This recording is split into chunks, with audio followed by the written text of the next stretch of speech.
Let's talk about Penn State, though, and why I'm so high on them. For the first time in the 31 years of the magazine, I picked them number one this year. And you go back to the formula of the last two national champs, Ohio State and Michigan.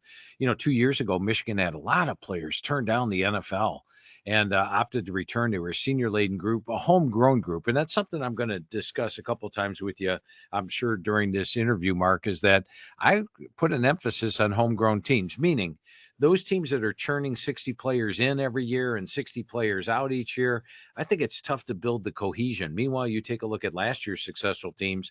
Clemson won the ACC. Iowa State, very little churn. They were in the Big 12 title game. Army and Navy had unexpectedly great seasons. They don't use the transfer portal. So I do put an emphasis on that this year. And with Penn State, yes, they added for some portal guys like Kyron Hudson at wide receiver from USC, Trevor Pena from Syracuse, Devontae Ross from Troy. That was probably their one specific area of need.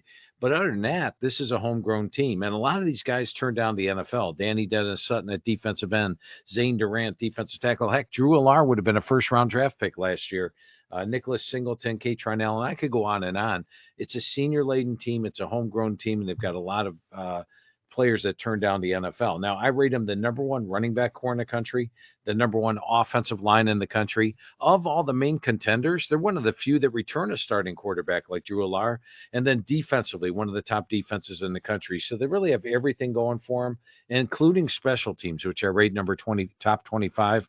They do have to play Ohio State on the road, but as we saw in the last year, Ohio State didn't beat Michigan. They didn't win the Big Ten, but once they got to the playoff, the best team won it all. I got Penn State as the most talented team in the country this year and winning it all.